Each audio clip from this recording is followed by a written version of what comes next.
Long story short,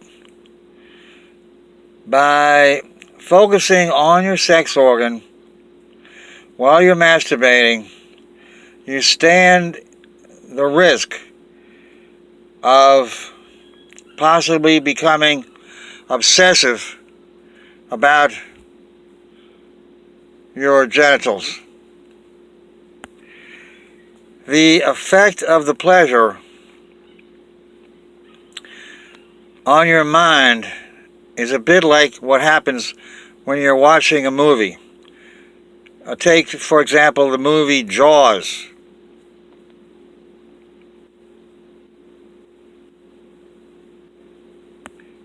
When the shark appears, the background music plays what is called a lead motif. It's designed to increase your sense of excitement and emotion. The music has a multiplier effect, you could say. If you're watching a video of that movie at home, you can turn the sound off, and you'll notice that your level of excitement does go down. So this does indicate that the background music does have this multiplier effect. Anyway, it's my contention that the pleasure you're giving yourself during masturbation is like this background music effect. It multiplies. It has a multiplier effect.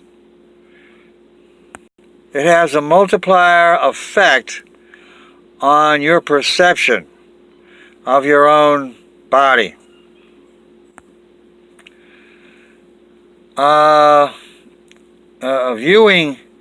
Viewing yourself, well, okay, if you use a mirror, this can have a multiplier effect also. And a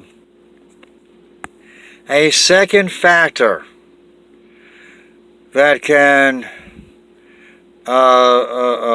lead to self-obsession is the tasting of the lubrication fluid that comes from the head of your sex organ. When you open yourself up to that habit, if it becomes a habit, you are unwittingly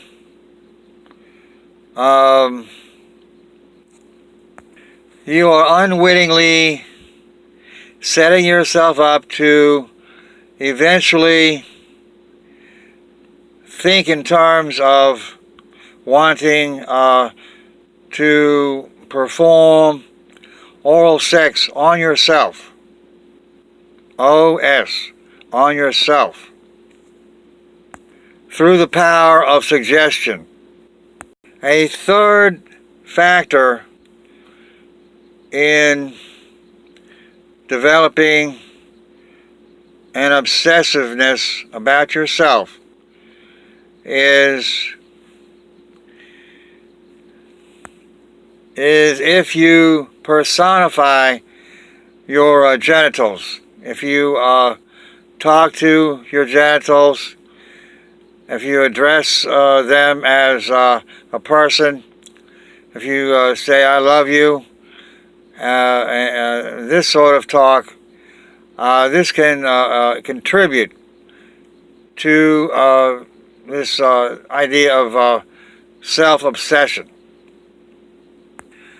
Okay, so far we have three things that can contribute to excessive self-love.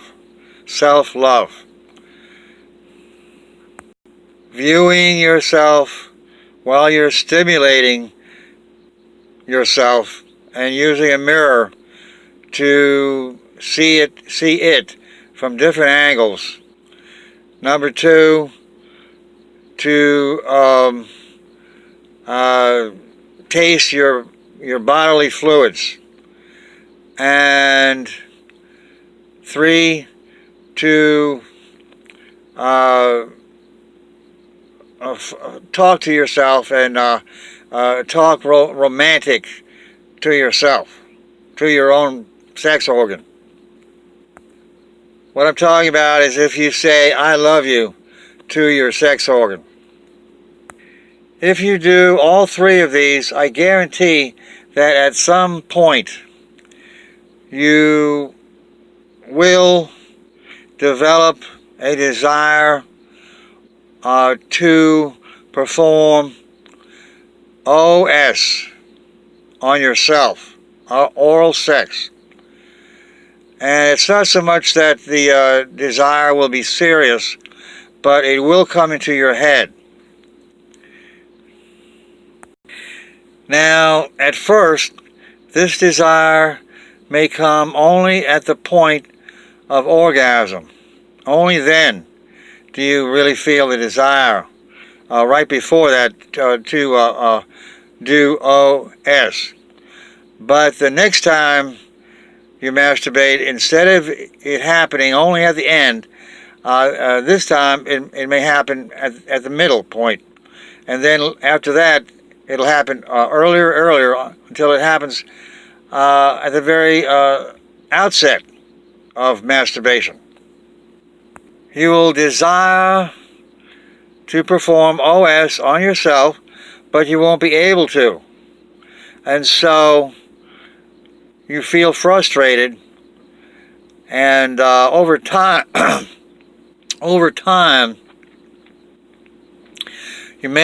the thought may enter your head that you could overcome this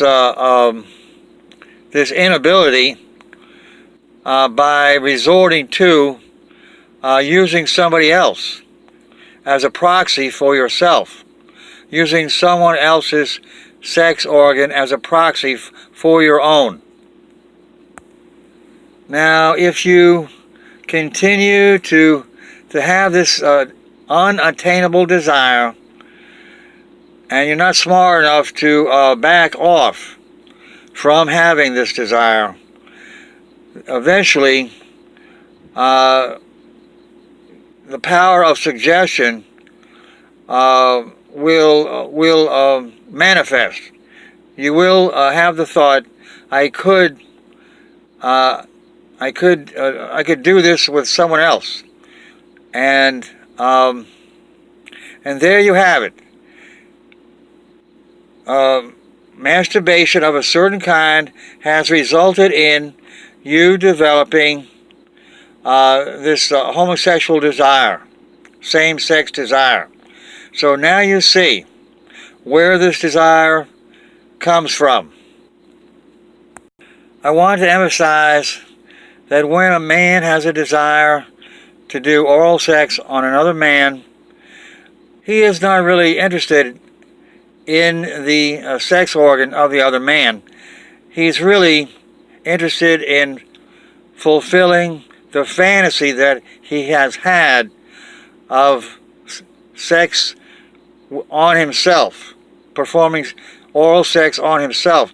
So when he does it with another man, he's actually, in his own mind, it's as though he's doing it to himself. I want to stress that theory. I'm saying that this is homosexuality is a product, an outcome of totally narcissistic thinking, obsession with oneself.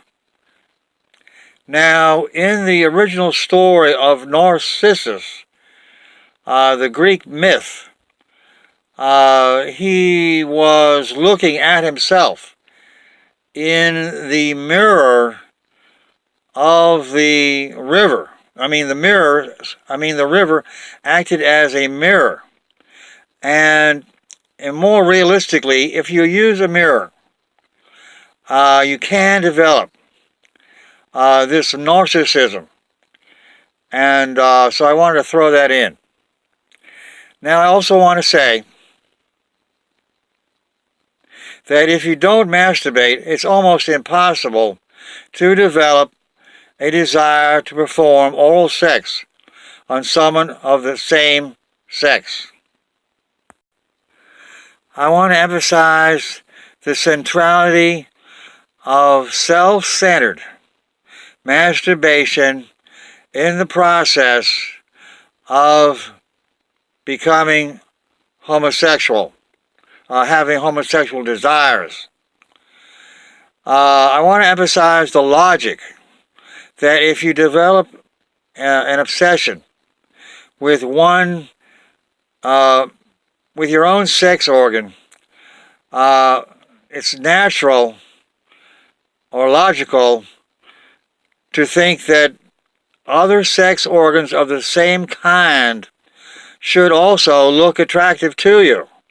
If one picture of Mona Lisa is beautiful, and then you see an exact copy of that picture, wouldn't that second picture be beautiful? And it does not have to be an exact copy. But the point is, the similarity should also, the similarity should produce the same result. The human mind can think in terms of induction. That's where you start with the particular and you expand to the general or to the universal. Let's say you meet one Chinese person and you hit it off with them. And so in the back of your mind, you get the idea all Chinese people are good, or most Chinese people, or Chinese people in general. And so induction, you start off with the individual or the particular, and then you expand. Now, homosexual reasoning basically is inductive reasoning. You start off with your own sex organ, and you say, I love you to that, and so you go from there, and you look in you do the same thing. Instead of saying, I love my sex organ, you say, I love the sex organ. Instead of saying, I love my penis, you say, I love the penis, in the generic sense. I don't deny that much more may be involved in developing homosexual desire, but that does not negate the truth of what I've said so far, that what I've said so far is part of the overall equation. What is the point of my making this video? The point is that now that I've presented 3 things that contribute to producing a homosexual mentality, 3 steps, 3 factors that I'm talking about anyone watching this video, you can use what I've said and to reverse any of the steps that you've taken, that I've talked about. If you have taken these steps, you can reverse these steps now that you see the effect that these steps have. And you can actually reverse course, and you can unlearn what you've learned. I'm saying you can refrain from looking at your sex organ when you're indulging in autoeroticism. You can look at pictures of members of the opposite sex, I mean women. And you can refrain from the bodily fluids. You can refrain from saying certain romantic things to your own genitals. And finally, you can actually say, when the temptation comes to masturbate, you can say, "Been there, done that. I've already, there's nothing new." It's basically, it's like watching an old movie over and over again. You can actually say, "I don't need that," because of what I just said.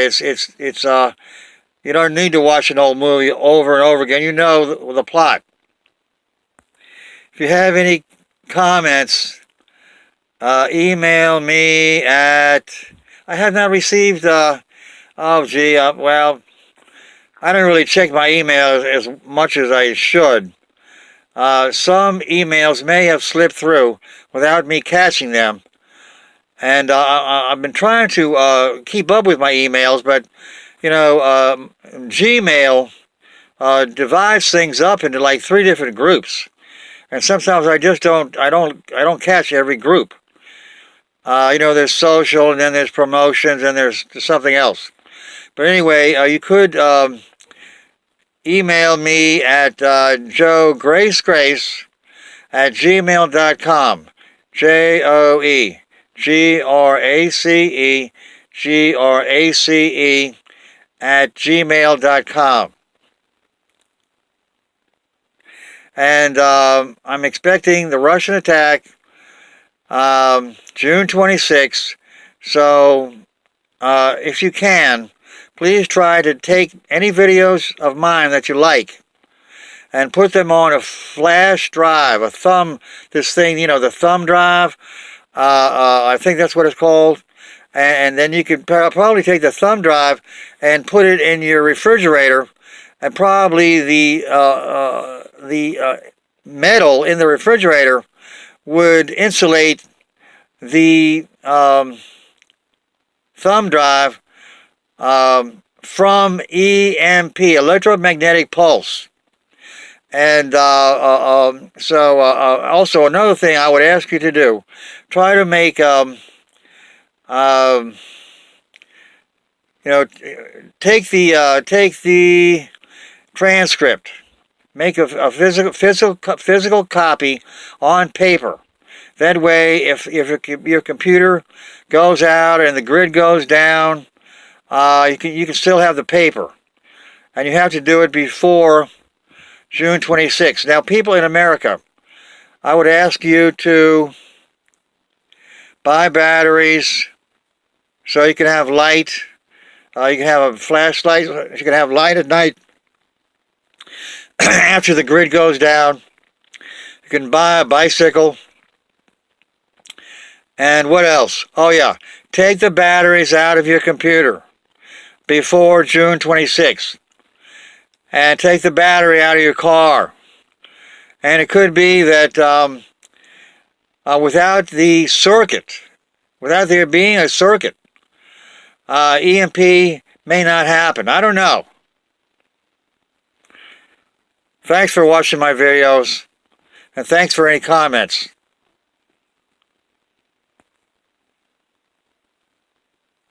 Oh dear. Thanks for watching my videos, and I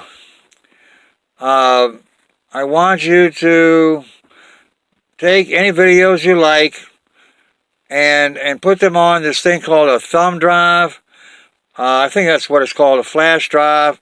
And then put the flash drive in the refrigerator before June 26th, because June 26th is when I expect the Russian attack.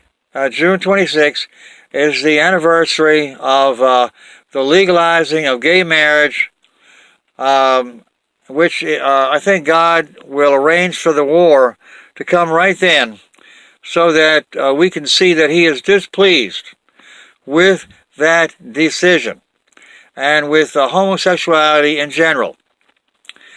And, okay.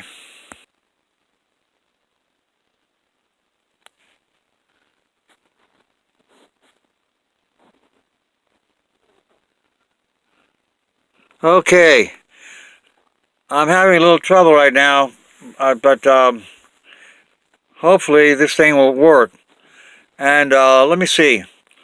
Um, please take the batteries out of your computers the night before June 26th, and take your batteries out of your car. It may be the electromagnetic pulse (EMP) may not destroy things that where the battery has been removed.